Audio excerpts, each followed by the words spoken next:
సాక్షి ప్రేక్షకులకు నమస్కారం. ఆయన రాజకీయ నాయకుడు కాదు, సినిమా నటుడు కాదు. అయితే లక్షలాది మంది ప్రేక్షకులు ఆయన చూడటానికి ఎదురు చూస్తుంటారు. లక్షలాది మంది శ్రోతలు ఆయన వినటానికి ఎదురు చూస్తుంటారు. ఆయన మాట గంగా ప్రవాహం, ఆయన ప్రవచనం అమృతమయం. ఆయనే సుప్రసిద్ధ ఆధ్యాత్మికవేత్త, ప్రవచనకర్త శ్రీ చాగంటి కోటేశ్వరరావు. చాగంటి కోటేశ్వరరావు, నమస్కారం. కోటేశ్వరరావు, మీ వ్యక్తిగత జీవితానికి సంబంధించిన వివరాలను మా ప్రేక్షకుల కోసం వివరిస్తారా? పాఠశాలకి ప్రధానోపాధ్యాయుడిగా ఆయన జీవితాన్ని కొనసాగించిన, తనకి వచ్చినటువంటి ద్రవ్యంలో కొంత భాగాన్ని సమాజ సేవ కోసం ప్రత్యేకించి పరమ పేదవాళ్ళైనటువంటి పిల్లల్ని చదివించడం కోసం వినియోగిస్తూ ఉండేవారు. భక్తి తత్పరులు. భక్తి అన్న మాట ఛాందసత్వంతో కూడినది కాదు. ఆయన విషయంలో, ఆయన దృష్టికోణంలో భక్తి అంటే సమాజం భగవంతుని యొక్క ప్రతిబింబంగా భావించి సేవించి తరించడం. మా అమ్మగారు భర్తని అనుగమించడం వినా వేరొకటి తెలియనటువంటి పరమ అమాయకురాలు. అటువంటి తల్లిగారు, మా అమ్మగారి పేరు సుశీలమ్మ గారు. మేమిద్దరు అన్నదమ్ములం, ఇద్దరు అక్క చెల్లెళ్ళు. అందరూ చదువుకున్నారు, వివాహాలైపోయి ఎవరి కుటుంబాలతో వాళ్ళు సంతోషంగా ఉన్నారు. నేను భారత ఆహార సంస్థలో మేనేజర్గా ప్రస్తుతం పనిచేస్తున్నాను. వృత్తిరీత్యా కేంద్ర ప్రభుత్వంలో ఉన్నాను. ప్రవృత్తిరీత్యా ఆర్షవాంగ్మయం ఎప్పటికీ కూడా దేశకాలాలతో సంబంధం లేకుండా వ్యక్తిగా బ్రతకడానికి కావలసినటువంటి గొప్ప సంస్కారాన్ని అందించగలదు అనేటువంటి ప్రగాఢమైన విశ్వాసం ఉన్నవాడిని. అందుకని సాయంకాలం పూట్ల ఈ ప్రవచనం చేయడం అనేటటువంటి దాన్ని ఒక మంచి అలవాటుగా భావించి స్వీకరించాను. అదే తరువాతి కాలంలో నాకు ఈయన ప్రవచనం చేస్తారు అనేటటువంటి కీర్తిని కూడా తీసుకొచ్చింది. అది నా వ్యక్తిగతమైనటువంటి విషయం. నా భార్య నాకు అన్ని విధాలుగా చేదోడు వాదోడుగా ఉంటుంది. ఆమె పేరు సుబ్రహ్మణ్యేశ్వరి. రాష్ట్ర ప్రభుత్వంలో పనిచేస్తోంది, వ్యవసాయ శాఖలో. ఒక కొడుకు, ఒక కూతురు. వాళ్ళిద్దరూ కూడా ఇంజనీర్లే. ఇద్దరికీ వివాహాలు అయ్యాయి, స్థిరపడ్డారు. చక్కగా భగవంతుడు నాకు ఇవ్వనిది ఏవీ లేదు అన్నది నా భావన. ఆయన నాకు అన్నీ ఇచ్చాడు. కాబట్టి పరమ సంతోషంగా హాయిగా జీవితం గడుపుతున్నాను. గురుగారు, మీకు ధర్మం అంటే, ధర్మవిధమైన జీవితం అంటే ఏమిటో మీ నాన్నగారి సాంగత్యం నేర్పింది. అసలు ధర్మం అంటే ఏమిటి? ధర్మం తాలూకు స్వరూపం ఏమిటి?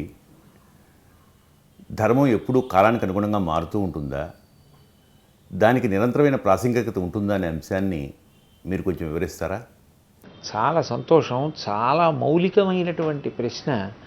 అందరికీ అన్ని కాలముల యందు కావలసినటువంటి విషయం అందులో పొదగబడి ఉంది. ధర్మము అనేటటువంటిది అందరికీ అన్వయం. ప్రత్యేకించి మనుష్య జన్మ ఎత్తినటువంటి వాడికి ధర్మాన్ని అనుష్ఠించడం అనేటటువంటిది అత్యంత అవసరమైనటువంటి విషయం. పశువులన్నిటికీ కలిపి ఒకటే ధర్మం. పశుధర్మో నమే ప్రీతిం అంటారు దేవి భాగవతంలో.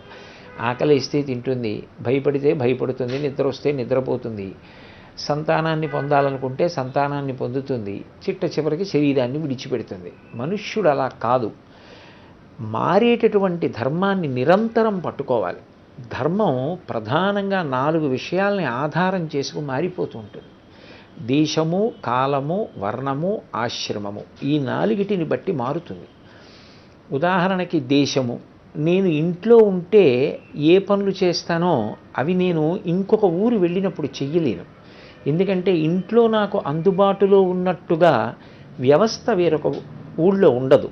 కాబట్టి నేను దానికి ప్రత్యామ్నాయంగా మనసు కిందకి జారకుండా ఉండేటట్టుగానే నిలబడడానికి వీలుగా ఉంచుకోవాలి. ఉదాహరణకి ఇంట్లో ఉంటే 1 గంట సంతోషంగా పూజ చేస్తాననుకోండి, ఓ పని మీద ఇంకొక ఊరు వెళ్ళినప్పుడు ఏదో నేను పూజ చేయడానికి పూజ గది లేదని బెంగపెట్టుకోకూడదు. మానసికంగా ధ్యానం చేసి సంతోషించగలగాలి. అక్కడ నేను చేసేటటువంటి పూజలో 10వ వంతు ఇక్కడ చేయగలిగితే చాలు. అలాగే కాలము. ఒక కాలంలో ఉన్నది ఇంకొక కాలంలో ధర్మం అవ్వదు. ఏకాదశి నాడు ఉపవాసం ధర్మం, ద్వాదశి నాడు పారణ ధర్మం. అలాగే వర్ణము. యజ్ఞోపవీతం ఉన్నవాడికి సంధ్యావందనం ధర్మం. యజ్ఞోపవీతం లేకపోతే సూర్యుడికి నమస్కారం చేస్తే చాలు. ఒకరికన్నా ఒకరు తక్కువ మాత్రం కాదు, ఎవరికి ఉండేటటువంటి అవసరాల్ని దృష్టిలో పెట్టుకుని వాళ్ళకి అలా విధించింది శాస్త్రం. సూర్యుడికి నమస్కారం చేసినంత మాత్రం చేత ఒకరు సహస్ర గాయత్రి చేసిన ఫలితాన్ని పొందుతాడు. శాస్త్రం చదువుకోవాలి అని నియమింపబడిన వాడు నియమంగా సహస్ర గాయత్రి చేయవలసింది. కాబట్టి ఈయన చేశాడని ఎక్కువ కాదు, ఆయన చెయ్యలేదని తక్కువ కాదు, ఇద్దరూ సమానం. వాళ్ళ యొక్క పరిస్థితిని దృష్టిలో పెట్టుకుని శాస్త్రం ఉదారంగా వ్యవహరించి నిర్ణయం చేస్తుంది. ఆశ్రమం, బ్రహ్మచారి ఉంటాడు, గృహస్థు ఉంటాడు, వానప్రస్థు ఉంటాడు, సన్యాసి ఉంటాడు. ఒక్కొక్కళ్ళది ఒక్కొక్క ధర్మం. గృహస్థు దానం పడతాడు, బ్రహ్మచారి దానం పట్టకూడదు. వానప్రస్థుకి కుటుంబంతో తాదాత్మ్యత ఉండదు, గృహస్థు తన భార్యాబిడ్డల గురించి పట్టించుకోవాలి.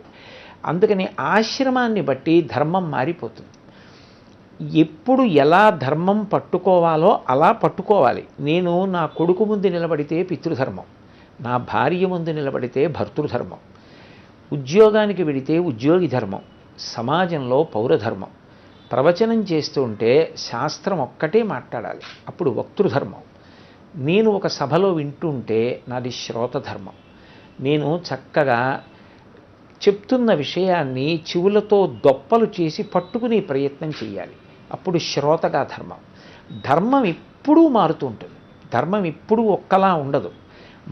కాలాన్ని, దేశాన్ని, వర్ణాన్ని, ఆశ్రమాన్ని బట్టి మారుతున్నటువంటి ధర్మాన్ని జాగ్రత్తగా ఎవడు ఒడిసి పట్టుకోవడం అలవాటు చేసుకుంటాడో వాడు చిట్ట చివరికి మారనటువంటి సత్యంగా మారిపోతాడు. సత్యమే ఈశ్వరుడు.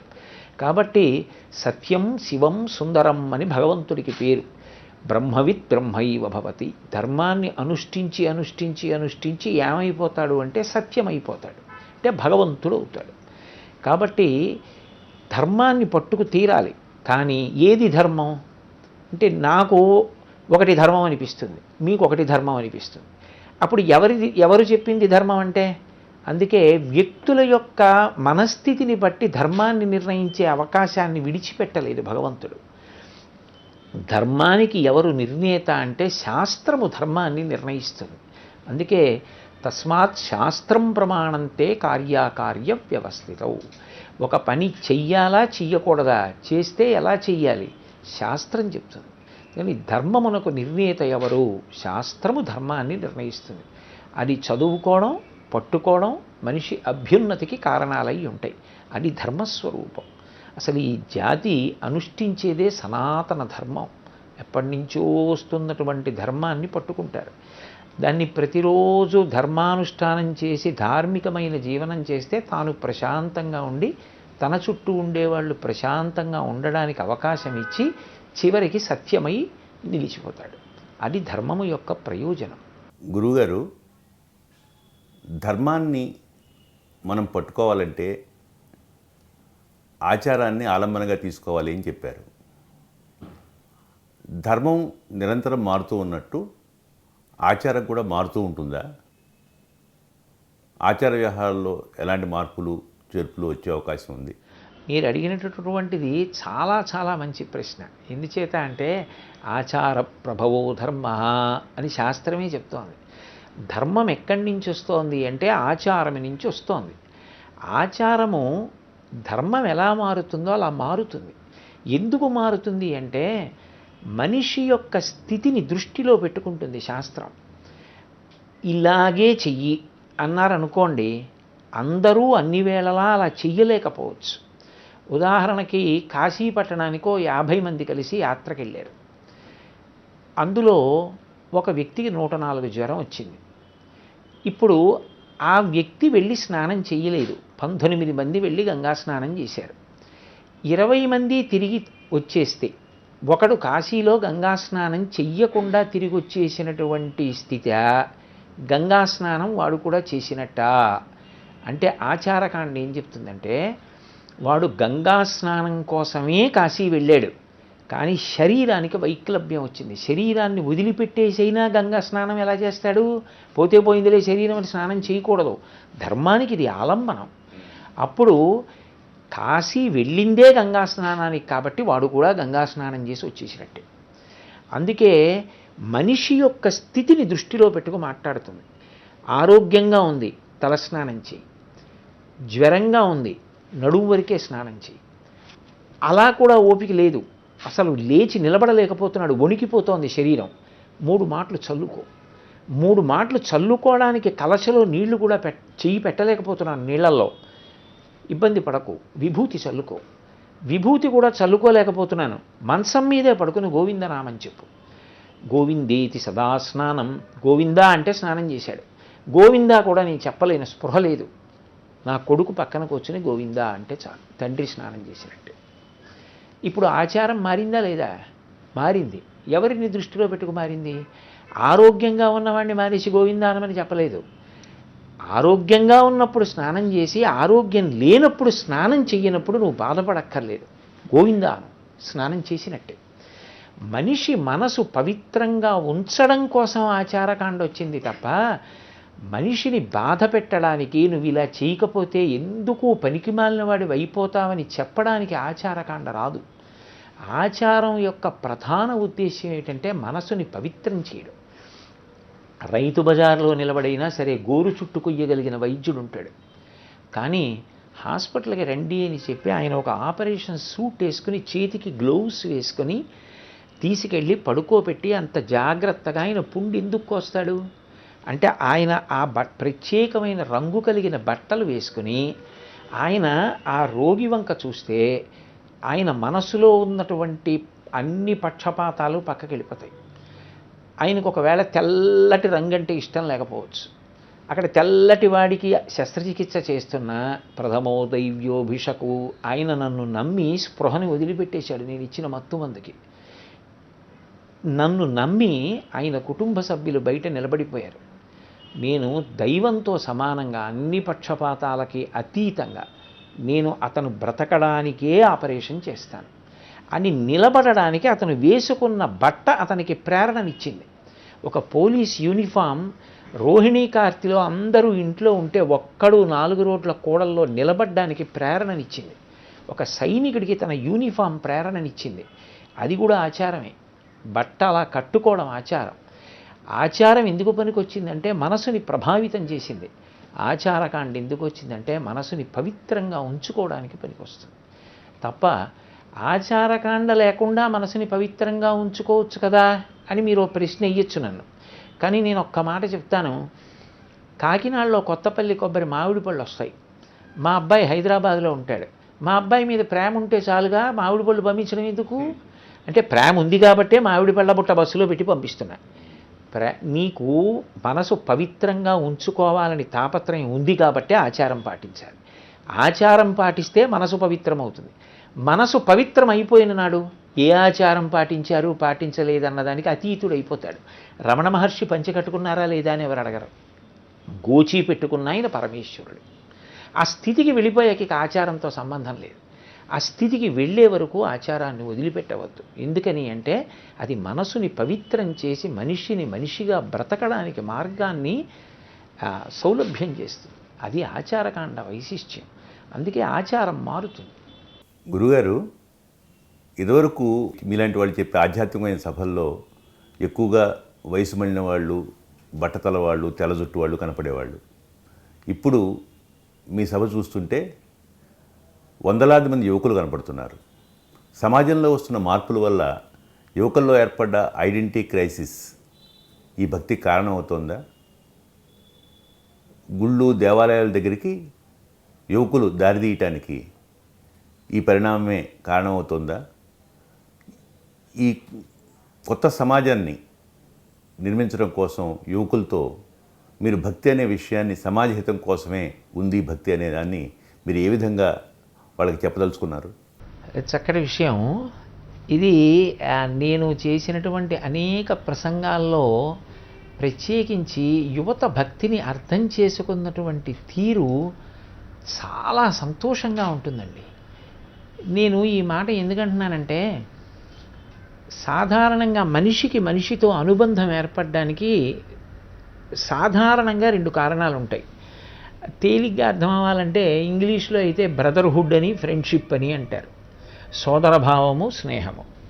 సోదరభావము అనేటటువంటిది మన ప్రయత్నం అక్కర్లేదు. నాతో కలిసి పుట్టినవాడు ఉన్నాడు, నాతో కలిసి పుట్టిన ఆడపిల్లలు ఇద్దరు ఉన్నారు. వాళ్ళ మీద నాకు ప్రేమ. వాళ్ళు ఎక్కడో ఉన్నా నేను వాళ్ళని స్మరించేటప్పటికీ నా మనసు ఆర్ద్రత పొందుతుంది. వాళ్ళు ఏదైనా కష్టంలో ఉన్నారనేటప్పటికీ నా ఖర్చు తగ్గించుకొని నేను వాళ్ళకి ఏమైనా సాయం చేయాలనిపిస్తుంది. వాళ్ళ ఇంట్లో ఏదైనా శుభకార్యం అయితే ఇక్కడ కూర్చుని సంతోషించడం కాదు, నేను వెళ్ళి పాల్గొనాలనిపిస్తుంది.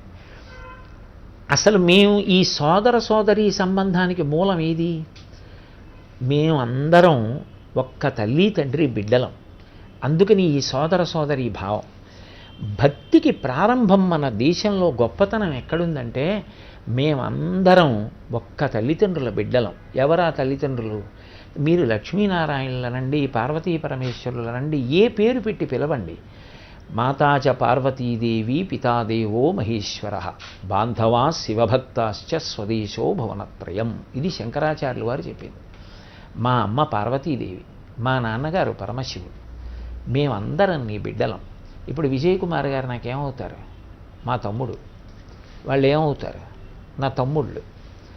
వాళ్ళు ఒకవేళ ధూర్తతనంగా ప్రవర్తించారనుకోండి, నేను వెంటనే వేలు ఇలా చూపించడం ఎందుకంటే వాళ్ళని మార్గంలో పెట్టడానికి. కానీ వాళ్ళు బాగుండాలన్న ప్రేమ నాకు ఎందుకుంటుందంటే వాళ్ళు ఎవరో కాదు, నా సోదరులు.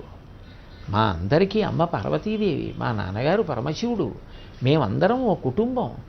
ఇప్పుడు నాకు చెప్పండి, జాతీయ సమైక్యతకి మూలాలు ఈ దేశంలో ఎక్కడున్నాయి? సెక్యులరిజంకి మూలాలు ఎక్కడున్నాయి ఈ దేశంలో? భక్తిలో ఉన్నాయి. భక్తి మౌఢ్యం ఎప్పుడూ కాదు.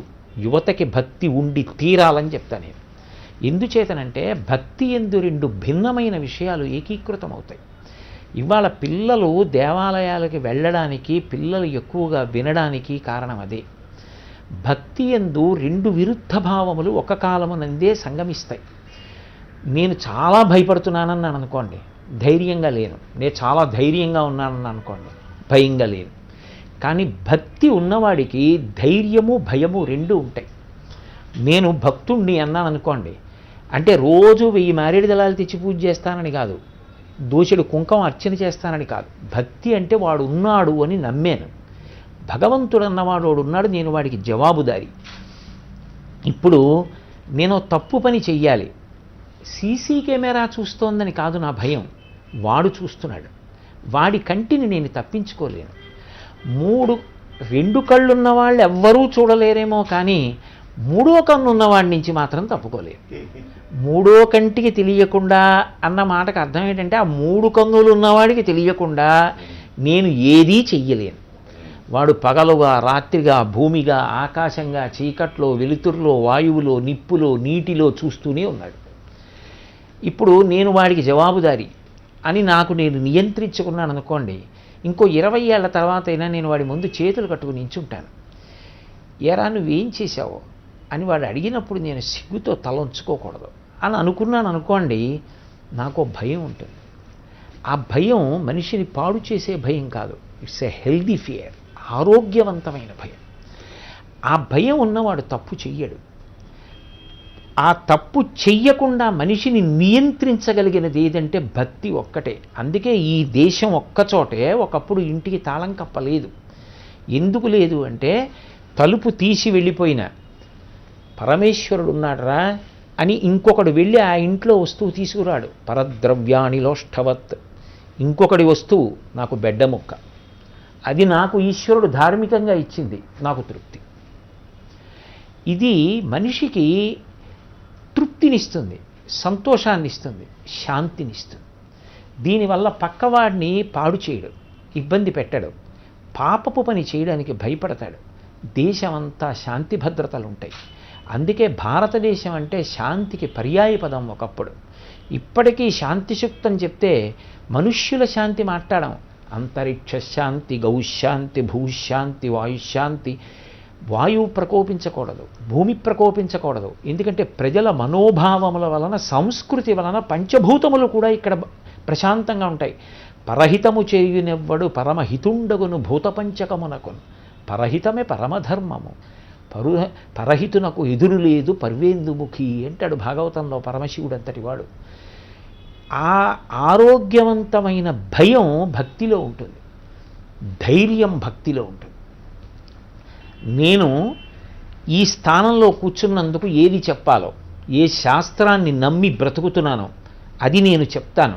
ఎందుకని అంటే ఇది నా స్వబుద్ధికి తోచింది కాదు, శాస్త్రం అలా చెప్పింది, నేను దాన్ని నమ్మి బతుకుతున్నాను. అందులో ఉన్నది చెప్పడానికే నేను బయటికి వచ్చా. కాబట్టి నేను ధైర్యంగా వాడు ఉన్నాడని నమ్మి చెప్తాను. ఒక అధికారి ఉన్నాడు, వాడు ఉన్నాడు, నేను ధర్మం నమ్మి సంతకం పెడుతున్నాడు. ఒక ఉరి శిక్ష వేసేవాడు, నాకు అతని మీద క్రోధం ఉండి కాదు, నాకు అతనితో వ్యక్తిగత విభేదం లేదు, ఇక్కడ నేను న్యాయమూర్తిగా కూర్చున్నప్పుడు అది దోషం అనిపించి సంతకం పెడుతున్నాను. ఇప్పుడు ఎవడైనా సరే ఒక పని చెయ్యగలుగుతున్నాడు అంటే వాడికి ధైర్యం ఎక్కడిది? ఆ భక్తి వలన వస్తోంది ధైర్యం. భయం ఎక్కడిది? భక్తి వలనే. అమ్మో వాడు ఉన్నాడు. ఇప్పుడు నాకు చెప్పండి, ఆరోగ్యవంతమైన భయము, ఆరోగ్యవంతమైన ధైర్యము, తెగింపు కాని ధైర్యము, ఆత్మవిశ్వాసముగా నిలబడితే ఆ జాతికి పురోగమనం తప్ప తిరోగమనం ఎందుకు ఉంటుంది? భక్తి కలిగిన దేశం కాబట్టే ఈ దేశం ప్రపంచంలో ఉన్న మిగిలిన దేశాలకన్నిటికీ నాయకత్వం వహించింది, మార్గదర్శనం చేసింది. ఇవాళ యువత మళ్ళీ భక్తిలోకి రావడం, భక్తి వలన ఆరోగ్యవంతమైన భయాన్ని ధైర్యాన్ని పొందడం ఎంత సంతోషించదగ్గ విషయం. మీరు విజయ్ కుమార్ గారు అద్భుతమైన ప్రశ్న అడిగారు కాబట్టి నేను మీతో ఒక మాట చెప్తా. ఇవాళ పిల్లలు ఎంత గొప్పగా ఆలోచిస్తున్నారంటే, ఒక్కొక్క పిల్లవాడు ఒక్కొక్క పిల్ల ఒక్కొక్కసారి నా దగ్గరికి వచ్చి మాట్లాడిన మాటలకి నేను ఆశ్చర్యపోయి కొన్ని గంటలు ఆలోచించవలసి వస్తోంది. నేను ఒకప్పుడు భాగవతం చెప్తూ యథాలాపంగా ఓ మాట అన్నా, కృష్ణలీలన్నీ కథలు కావు, సమాజ సేవ అన్నాను. పూతనా సంహారం సమాజ సేవ, కాళీయమర్దనం యమునా నది నీళ్లు పాడవకుండా రక్షించడం సమాజ సేవ. కృష్ణుడు సమాజ సేవలో సంతోషాన్ని పొందాడు, అది మనం నేర్చుకోవాలి, అవే కృష్ణలీలలు అన్నాను. ఒకప్పుడు నేను ప్రవచనానికి వెళ్ళిపోతుంటే ఒక పిల్ల వచ్చింది మా ఇంటికి, బీటెక్ చదువుకుంటున్నాను. ఎవరు నువ్వు అన్నాను. ఏదో బీటెక్ దీనికి వచ్చావు అన్నాను. మీకు నమస్కారం చేయాలని. అమ్మ నేను ప్రవచనానికి వెళ్ళిపోతున్నానమ్మా, సమయం అయిపోయింది, అక్కడ చాలామంది ఎదురు చూస్తూ ఉంటారు, నేను మళ్ళీ వెనక్కి వచ్చి నీతో మాట్లాడే సమయం లేదు తల్లి, నేను బయలుదేరాలన్నాను. నేను మిమ్మల్ని కించిత్ ఇబ్బంది పెట్టాను, చాలు మీరు కనపడ్డారు, నమస్కారం అంది. రా అన్నాను. ఇద్దరం లిఫ్ట్లో దిగుతున్నాం. నీకు నా దగ్గరికి వచ్చి నమస్కారం పెట్టాలని ఎందుకు అనిపించింది అని అడిగాను. మీ మాటల వలన ప్రేరణ చెందానంది. నేను కొంచెం ఆశ్చర్యపోయాను. ఏ ప్రేరణ చెందావు అన్నాను. మీరు కృష్ణలీలలు చెప్తూ సమాజ సేవ అన్నారే, అది నన్ను ప్రేరణ కల్పించిందని. కల్పిస్తే ఏం చేశావన్నాను. నా స్థాయిలో సమాజ సేవ చేశాను. ఈసారి కారెక్కబోతున్న వాడిని ఆగి ఏం సేవ చేస్తామన్నాను. ఆ అమ్మాయి చెప్పిన మాట ఏదో ఆలోచించి కాదు, చేస్తున్న పిల్ల కాబట్టి చెప్పగలిగింది. ఆ అమ్మాయి ఏంది, ప్రతిరోజు ఒక గంట సేపు గవర్నమెంట్ హాస్పిటల్కి వెళ్ళి ఓపీ కౌంటర్ దగ్గర కూర్చుంటా. చంటి పిల్ల ప్రాణాపాయంలో ఉంటే నిరక్షరాస్యులైన వాళ్ళు, రూపాయి కాసు లేని వాళ్ళు పిల్లని హత్తుకుని నోటి వెంట నొరగొస్తుండగా, ఆ అమ్మాయి మాటల్లోనే చెప్తున్నాను నేను, నోటి వెంట నొరగొస్తున్న పిల్లని ఎత్తుకుని వస్తారు. వాళ్ళకి ఓపీ టికెట్ రాయడం రాదు. ఆ పిల్ల కండిషన్ చెప్పి నేను ముందుకి తీసుకెళ్ళి ఓపీ టికెట్ నింపి ఇచ్చి కౌంటర్ నెంబర్ వేయిస్తా. ఏదో 13 న్యూరాలజీ అని రాస్తారు, వాళ్ళకి 13 ఎక్కడుందో తెలియదు. నేనున్నాను అనే ఆ సమయంలో ఆ పిల్లని నేను ఎత్తుకొని రామ్మా అని ఏడుస్తున్న తల్లిని తీసుకెళ్ళి న్యూరాలజీ వార్డులో డాక్టర్ దగ్గరికి తీసుకెళ్ళి ఎమర్జెన్సీ అని చెప్పి ఆ పిల్లని చూపించి గబగబా మందులు రాయిస్తే మెడికల్ షాప్ ఎక్కడుందో వాళ్ళకి తెలియదు. పరిగెత్తుకెళ్ళి మందులు తెచ్చి ఆ పిల్లకేసి జాయిన్ చేయించి ఒక గంట. ఆ రోజు ఎవరైనా నేను ఉపకారం చేయవలసిన వాళ్ళు అంటే సేవ చేసి పెడతా. ఈ మధ్య ఒక గర్భిణి పడిపోయింది, కాలు జారిపోయి ఇంట్లో, ఎక్కడో పల్లెటూరు నుంచి తీసుకొచ్చారు, బతకదు అన్న స్థితిలో. కానీ నేను చేసిన ఆ కాలమునందు ఉపకారం వల్ల ఆవిడ బతికి బట్ట కట్టింది, ఆడపిల్ల పుట్టింది. ఈ అమ్మాయి పేరు పెట్టుకున్నారట ఆ పిల్లకి. అది నాకు ఎంత తృప్తినిస్తోందో చెప్పలేనండి. సమాజ సేవ ఇంత తృప్తిగా ఉంటుందా? నేను పూర్వం సినిమా చూసి తృప్తిపడేదాన్ని, టీవీ చూసి తృప్తిపడేదాన్ని. కృష్ణుడు లీలలు సమాజ సేవ ద్వారా తృప్తి అన్న మాటకి నిర్వచనం ఏమిటో, దాని అనుభవం ఏమిటో మీ అన్న మాట నాకు హాస్పిటల్ ఓపీ కౌంటర్ దగ్గర కనపడింది. నా స్థాయిలో నేను ఆ సేవ చేసి తృప్తి పొందుతున్నానది. నేను కారు ఎక్కడానికి వెళ్ళిపోతున్నవాడిని ఆ పిల్లని వెనక్కి తీసుకొచ్చి పసుపు కుంకాలు ఇచ్చి బట్టలు ఇచ్చి పంపాలి. అది నా గొప్పని నేను చెప్పట్లేదు సుమండి. కానీ అది నేను ఒకప్పుడు టీవీ లైవ్ వెళుతున్న కార్యక్రమంలో ఒకసారి ఎందుకో ఉటంకించా. ఆ తర్వాత నాకు చాలామంది పిల్లలు ఉత్తరాలు రాశారు, ఇది మాకు చాలా నచ్చింది, మేము కూడా ఇలా సమాజ సేవ చేస్తున్నాం. ఇప్పుడు చెప్పండి, యువత మంచి ప్రేరణ పొందట్లా, వాళ్ళు ఉపకారాలు చేయట్లా, వాళ్ళు సేవ చెయ్యట్లా, వాళ్ళు ధైర్యంతో ఉంచుకోవట్లా, వాళ్ళు ఆరోగ్యవంతమైన భయాన్ని పొందట్లా. భక్తి మనిషిని పాడు చేసిందా? ఎవరు చెప్పిన మాట? భక్తి మనిషిని నిలబెడుతుంది. లక్షల సంవత్సరాలుగా ఈ జాతి గౌరవ ప్రతిష్టలన్నీ భక్తి చేతనే ఉన్నాయి. అటువంటి భక్తి ఎప్పుడూ మనిషిని పాడు చేసేది కాదు, సక్రమంగా అన్వయం చేసుకోగలిగితే. మౌఢ్యభక్తి అంటారా? వద్దు, దాని నుంచి బయటికి రమ్మని శంకర భగవత్పాదుల నుంచి చెప్పని పెద్దలు ఎవరు ఉన్నారు? అందరూ మౌఢ్యంలో ఉండకండి, భక్తిని విశాల హృదయంతో అర్థం చేసుకోండి అనే చెప్పారు. అలా అర్థం చేసుకునే ప్రయత్నం చేద్దాం. అది ఎప్పుడూ శ్రేయస్సునిస్తుంది. విజయకుమార్ గారు, చాగంటి కోటేశ్వరరావుతో మరి కాసేపు ముచ్చటించుకునే ముందు చిన్న విరామం.